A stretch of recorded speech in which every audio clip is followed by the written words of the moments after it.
BR Talks no ar, mais um episódio fresquinho dessa série de entrevistas que a Win World promove com lideranças brasileiras.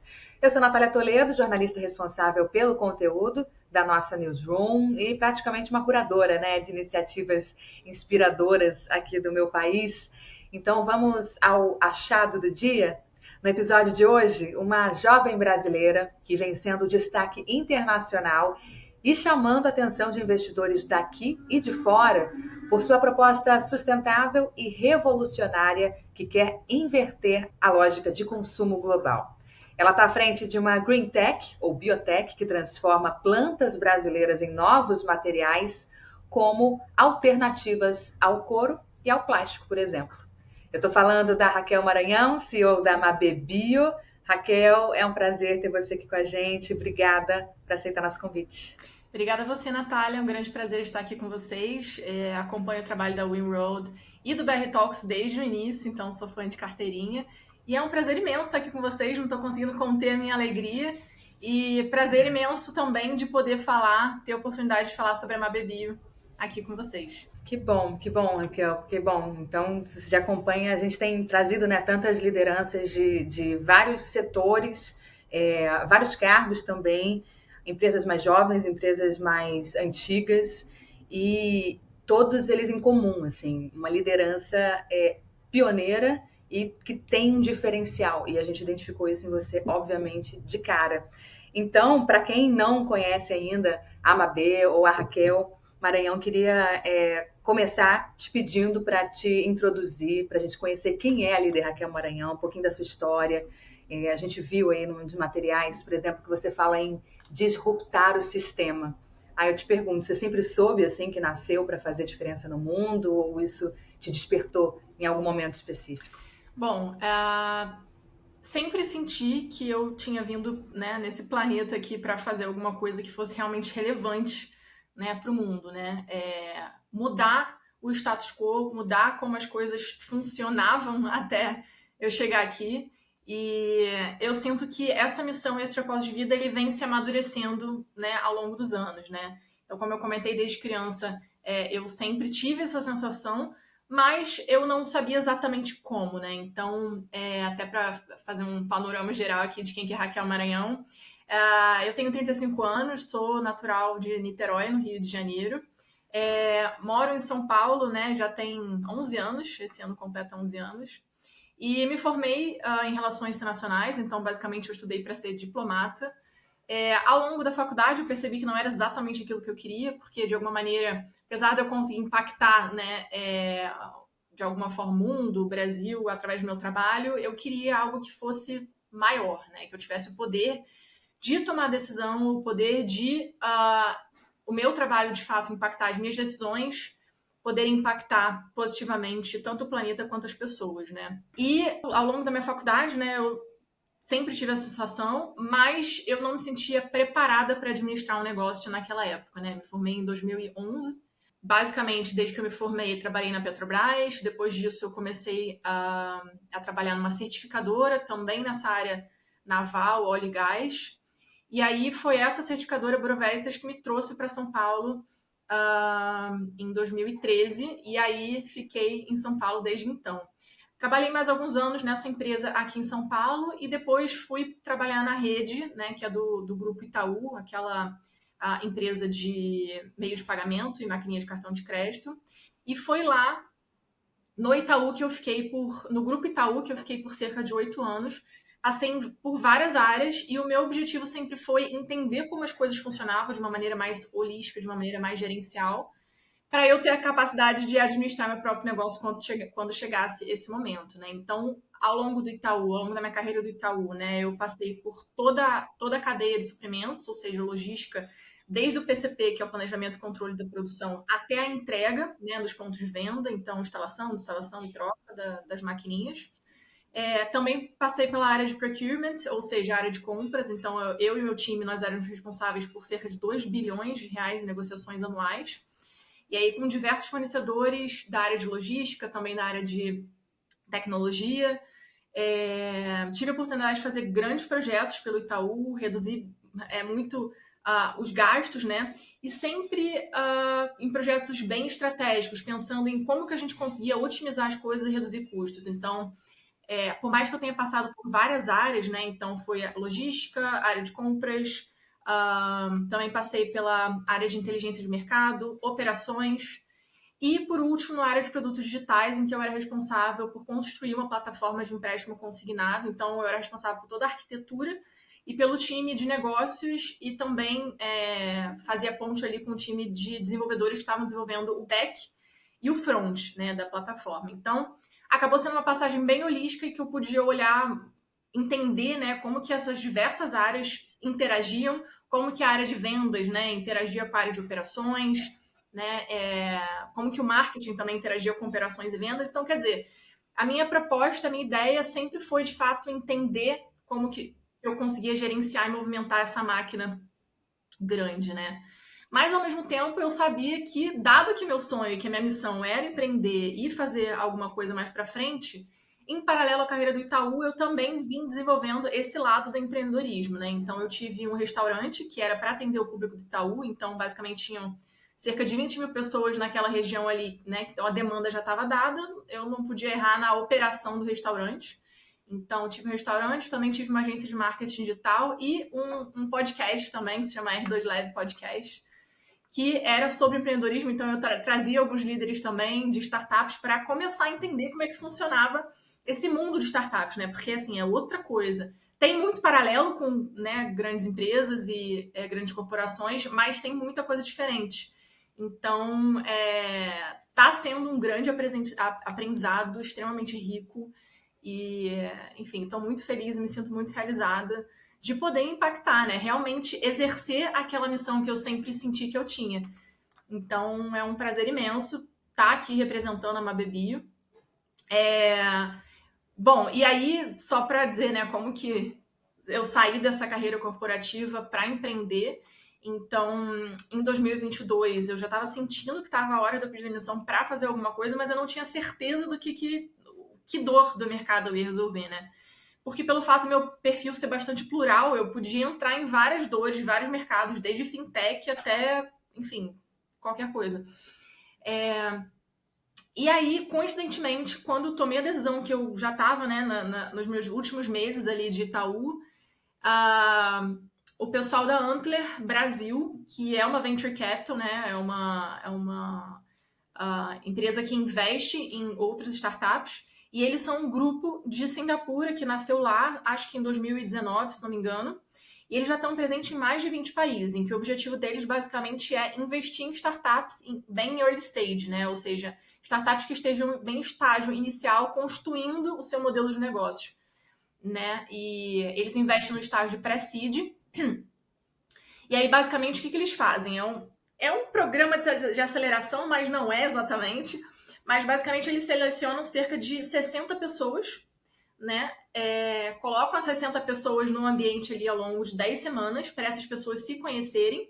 E aí, diferentes backgrounds. Então, tem o pessoal técnico, tem o pessoal de negócio, mais agnóstico. Então, a ideia é que as pessoas formem as parcerias ao longo dessas 10 semanas, podendo ou não serem investidas ao final do programa, né? Então, basicamente, assim que nasceu a Mabebio, porque eu conheci minha sócia nesse programa da Antler, e aí que, enfim, foi amor à primeira vista a tudo que ela já estava desenvolvendo, todos os biomateriais que ela já estava desenvolvendo, os protótipos. E aí, na hora que a gente começou a entrar mais a fundo nessa possibilidade, nessa indústria de novos materiais, a gente foi entendendo realmente o tamanho da oportunidade e o quanto que o nosso trabalho poderia impactar. Então, foi aí que nasceu a Mabebio. E é legal no seu relato que você vê um plano e bem executado de você se preparar, uma preparação robusta, uma preparação com estrutura. Você ganha todo o know-how técnico, um know-how global, sem perder o propósito que está ali. Eu vou encontrar o meu propósito depois que eu estiver pronta. Foi assim que eu li assim, sua resposta. E aí isso aconteceu nesse encontro com a sua parceira na Mabebio. Como que você se sente assim como profissional ao chegar e ao abrir? Como é que foi esse nascimento e desde então o que é a Mabebio para você? Olha, é extremamente gratificante, assim, até chegou a ficar com o olho cheio, enfim. Mas porque realmente o propósito da Mabebio é disruptar o sistema, né? Então tá super alinhado com aquilo que eu sempre senti que eu tinha que fazer aqui no mundo, né? E de uma maneira em que a gente cria e reinventa a indústria criando materiais verdes, né? Criando materiais verdadeiramente sustentáveis, né? A gente não gosta muito de usar o termo sustentabilidade porque acabou virando um grande carimbo, uma chancela para eventualmente até um greenwashing, né? Então muita gente fala que é sustentável, mas na prática não se sustenta, né? Porque ser sustentável é aquilo que realmente consegue se sustentar. Então, a gente está aqui justamente para criar novos materiais a partir de plantas em que eles utilizem insumos que sejam só a partir de plantas. Então, os materiais que a gente cria não tem plásticos, não tem petroquímicos, não tem nenhum impacto negativo no meio ambiente, né? Pelo contrário, o que a gente está criando aqui são materiais que têm a capacidade, inclusive, de ajudar a regenerar, né? Então, eles podem, a gente pensa de uma maneira bem circular, desde o início com a matéria-prima até o final da vida do material, para que ele tenha a capacidade de, inclusive, ele pode ser plantado, que ele vai ajudar a nutrir o solo, né? Então, esse é o objetivo da Mabebio, criar materiais para as indústrias, materiais que sejam alternativos àqueles que já existem, que são altamente poluentes, e com isso a gente tem a capacidade de ajudar a regenerar o planeta, né? Então, basicamente fornecer para indústrias que são altamente poluentes. E vocês têm um foco inicial? Eu vejo, por exemplo, eu associo primeiro à indústria têxtil, né? A alternativa a couro, mas também tem a alternativa a plástico, tanto para têxtil quanto para outros materiais. Queria que você me contasse qual que é esse início, o que vocês estão pensando com isso e qual é o potencial de impacto, né, desses materiais em toda a cadeia produtiva. Perfeito. A Marina Belintani, que é a minha sócia, ela já estava desenvolvendo um trabalho muito interessante de criar esses materiais à base de plantas, e ela já tinha desenvolvido protótipos de alguns materiais, como esse material alternativo ao couro, né, um material que visa substituir a pele animal. A gente também criou um bioplástico que tem diversas aplicações. Tem também um biocompósito, que é um material que pode vir a substituir o MDF ou a madeira, né? Então, o que sobra desse material alternativo ao couro, a gente consegue produzir um bioplástico, e o que sobra desses dois eu consigo usar como matéria-prima para produzir o biocompósito. Então, até nisso a gente tem a circularidade de fato, né? E aí, dentre todas essas possibilidades, a gente optou por entrar no mercado, né? Que o nosso go-to-market seria o alternativo ao couro animal, né? Por quê? É uma indústria muito carente de soluções, né? Então, quando a gente olha para o tamanho do mercado do couro animal, por exemplo, a gente está falando de mais de 400 bilhões de dólares, né? Tamanho mercado mundo. Se a gente soma com o tamanho do mercado do plástico, a gente está falando de quase 470 bilhões de dólares, então é um mercado muito grande. E quando a gente soma essas duas indústrias, a gente está falando que cerca de 15% da pegada de carbono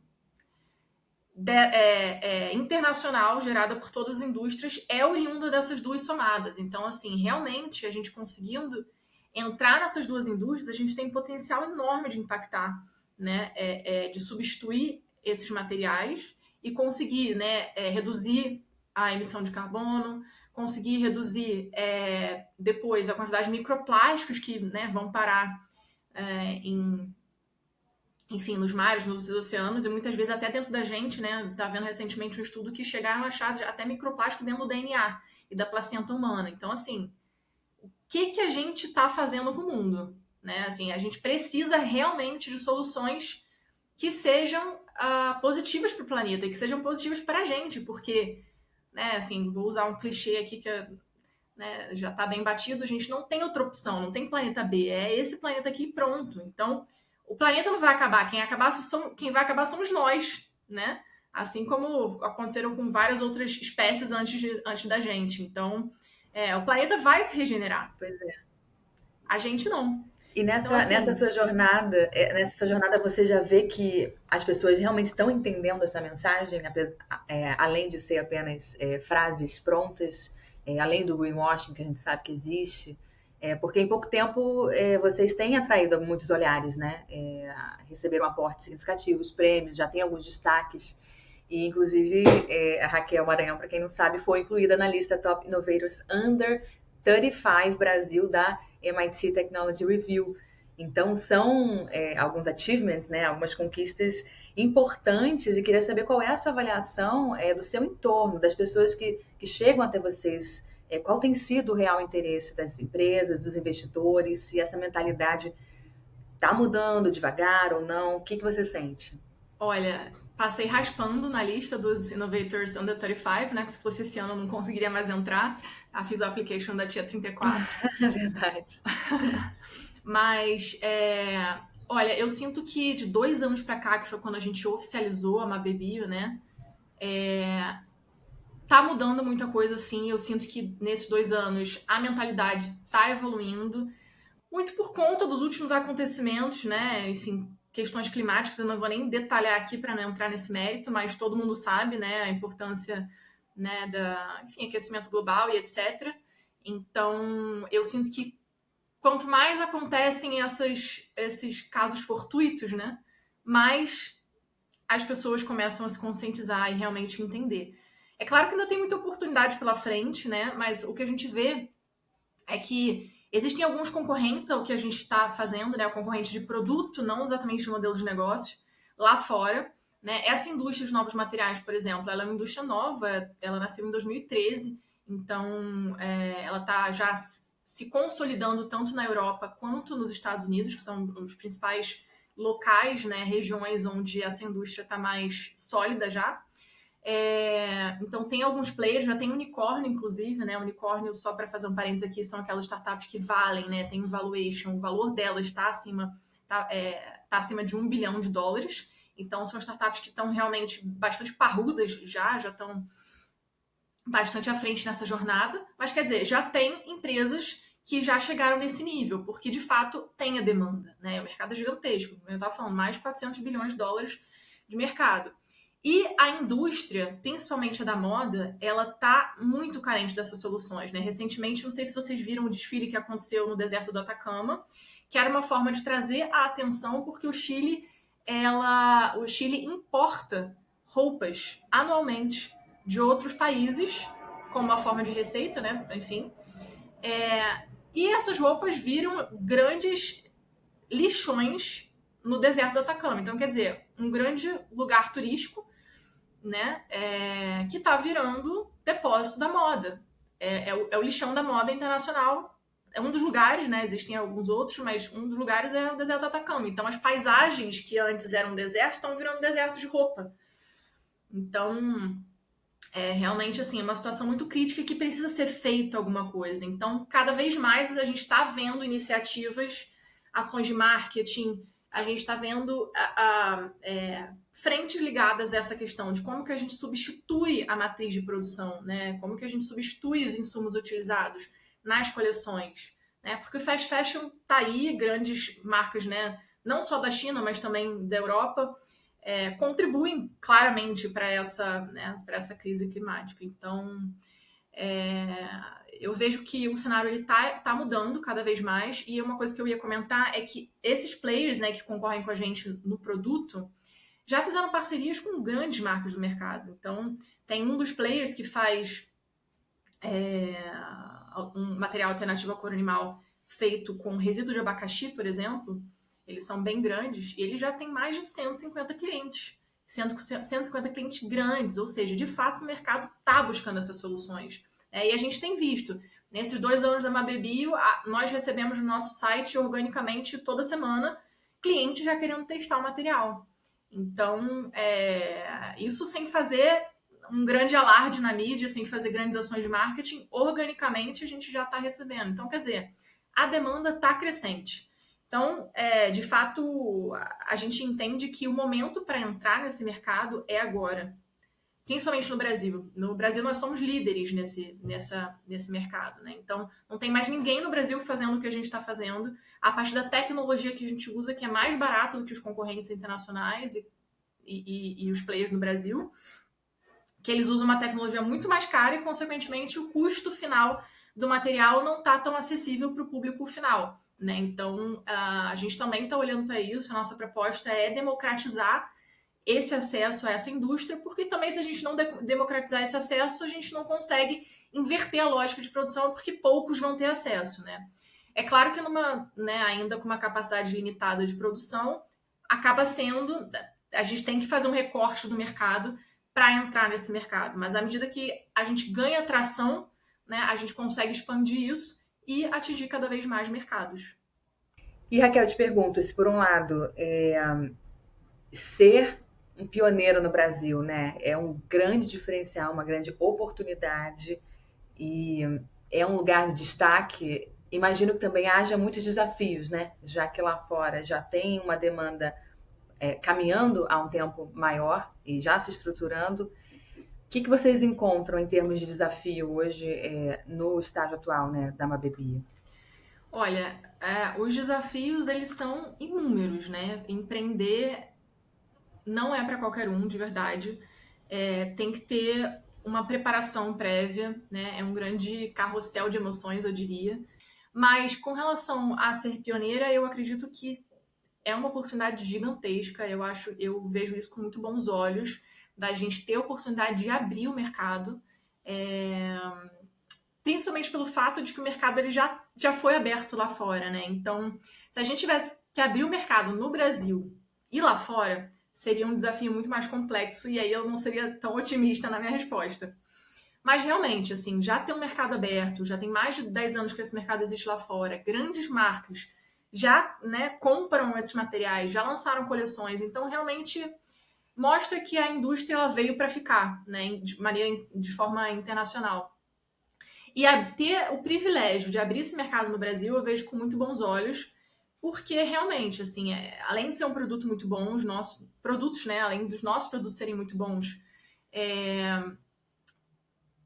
naturalmente acaba trazendo um destaque maior a gente estar à frente, né? Então, é claro que ao abrir o mercado vem muita gente que a gente acaba puxando junto, né? Mas eu também enxergo a concorrência com ótimos olhos, porque eu acho que o tamanho da demanda é tão grande que ainda que tivessem o triplo de players nesse mercado já, ainda assim teria oportunidade. Então, eu realmente vejo com bons olhos. E um outro ponto, né, que quando a gente olha o modelo de negócio da Mabebio, nós somos uma startup em que cria e desenvolve novos materiais a partir de plantas. Então, a nossa ideia não é parar com um portfólio de 3 produtos, né? A gente está falando aqui do material alternativo ao couro animal, a gente está falando aqui do bioplástico, do biocompósito. Então, a ideia não é parar nesses 3. A nossa ideia é realmente responder a pergunta de o que mais dá para fazer com planta. Então, essa é a nossa proposta, de sempre ter um processo cíclico de estudo da matéria-prima, de entender se a tecnologia que a gente desenvolveu, a gente consegue aplicar outras matérias-primas. E, na verdade, o nosso grande diferencial, eu digo que o principal produto da Mabebio é a tecnologia, não é o material alternativo ao couro animal, não é o bioplástico, enfim, etc. É a tecnologia que a gente desenvolveu, que é uma espécie de chassi, uma plataforma, em que a gente consegue trocar as matérias-primas, então eu consigo utilizar vários tipos de plantas com diferentes características, então plantas que vão trazer, né, a propriedade de resistência, durabilidade, impermeabilidade, cores, etc. Tudo isso combinado com processos de cíclicos e processos regenerativos, né, igual eu comentei.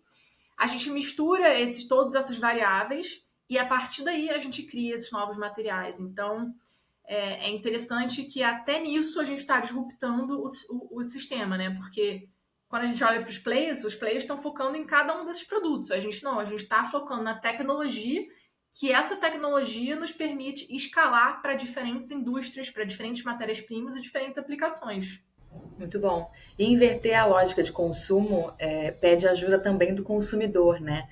Como chegar e falar com esse consumidor final para que também pressione toda a indústria, toda a cadeia produtiva por alternativas? Esse é um excelente ponto, porque hoje quem sente a maior dor desse mercado são as marcas, né?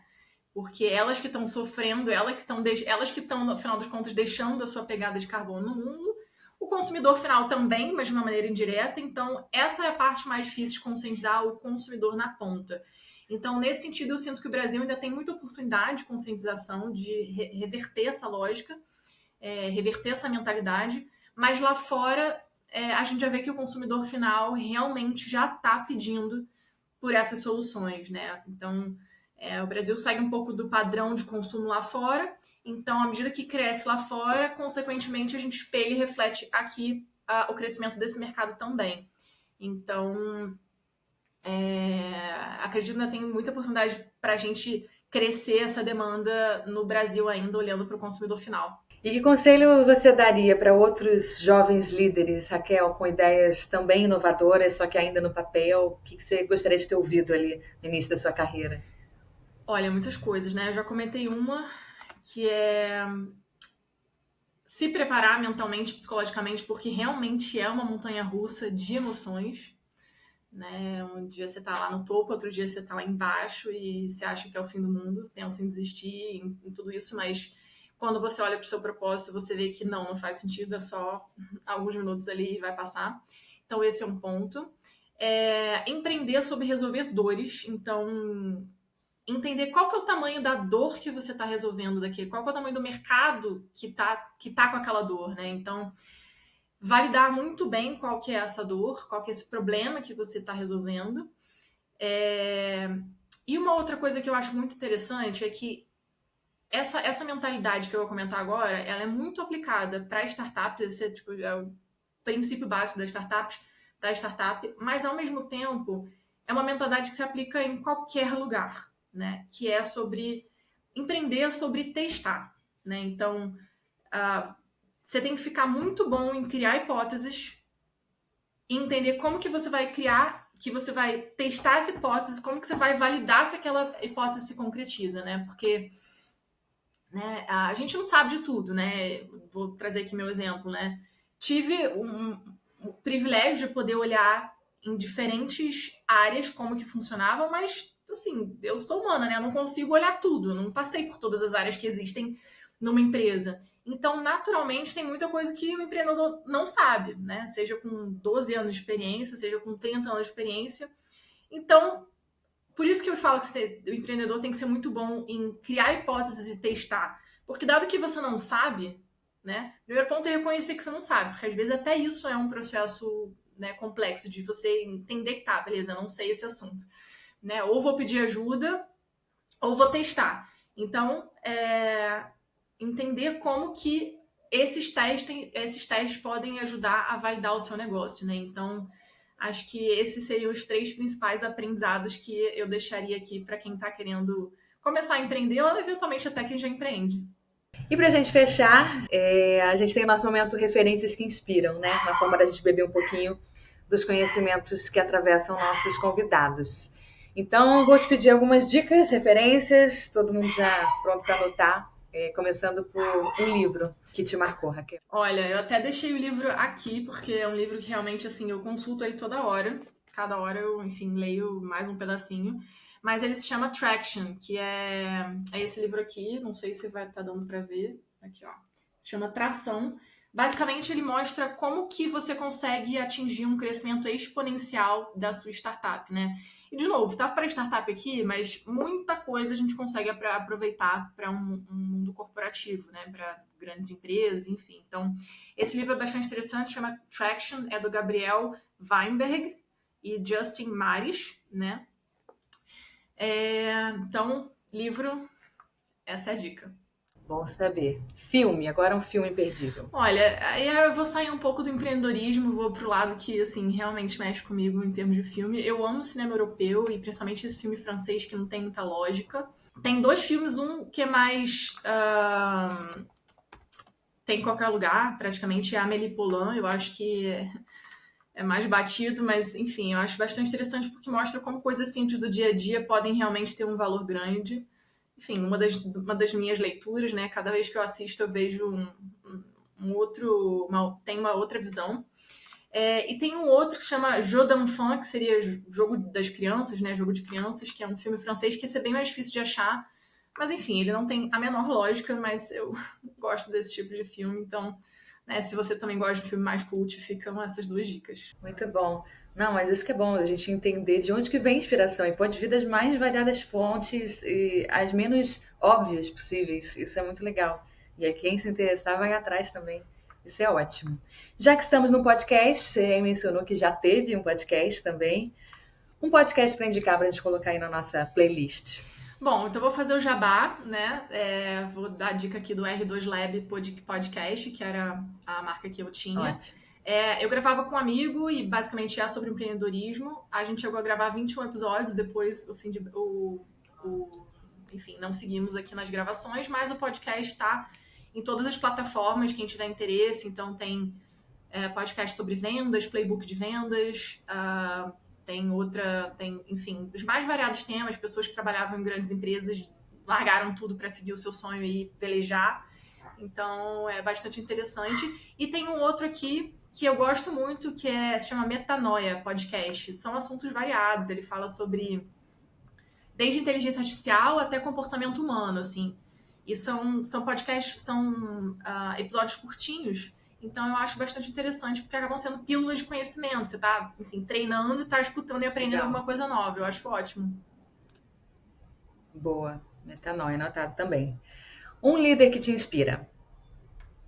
Olha, eu vou puxar um pouco a sardinha aqui para minha seara. Uma das bandeiras que eu trago comigo desde sempre é a questão, né, do empreendedorismo feminino. Então eu prezo muito por apoiar outras mulheres, principalmente.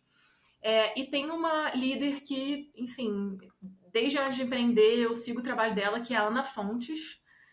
A Ana Fontes criou a Rede Mulher Empreendedora. E, enfim, ela tem mais de 17 anos de experiência, é um grupo que tem mais de 10 mil mulheres no portfólio, e eles fazem cursos, né, para outras mulheres que querem empreender. Enfim, a Ana Fontes é uma grande inspiração. Ela foi capa da Ford recentemente, que eu comprei e pedi para ela autografar, de tanto que eu gosto do trabalho dela. Boa, legal. E nome bom também para a gente ir atrás, ouvir um pouquinho, beber também dessa fonte. Com certeza. E para a gente fechar, Raquel, que outra inovação você gostaria de ver ganhando o mundo junto com a Mabê, além dos futuros materiais que estão por vir, né, dentro da Mabê Bio? Olha, eu acredito que um mercado que é extremamente necessário a resposta para muitos dos nossos problemas enquanto humanidade é o mercado plant-based, né? De não só de materiais, mas de outras coisas, né? Comida plant-based, né? À base de plantas. Enfim, o que mais dá para criar com planta, né? Então eu quero muito ver esse mercado de plantas, né? De materiais e, enfim, N outras possibilidades à base de plantas crescer, porque eu realmente acredito que, né, o conhecimento ancestral, o conhecimento botânico não é passado, né? É futuro e, enfim, acredito que a gente pode beber muito dessa fonte para solucionar grandes dos problemas da humanidade. Maravilha. Raquel Maranhão, CEO da Mabê Bio, muito obrigada por essa conversa. Espero que mais gente se interesse pela sua história, vá caçar o que é a Mabê Bio, entender porque, de fato, é um mercado que tem muito potencial e que tem que crescer, assim, não é nem uma vontade, é a nossa única alternativa, né, mesmo enquanto sociedade, enquanto humanidade, é buscar esses caminhos. Então, parabéns pelo seu trabalho e que dê muitos bons frutos. Muito obrigada, Natália Toledo. Vida longa ao Winroad e também a BR Talks. E é isso, vamos juntos descobrir o que mais dá para fazer com planta. Obrigada. Bora lá. Obrigada também para quem acompanhou a gente até aqui. Deixe seu comentário, sua sugestão aqui na caixa interativa do Spotify ou nas nossas redes sociais. Quem que você gostaria também de ouvir nos próximos episódios do BR Talks, conta pra gente. A gente se vê no próximo episódio. Até lá!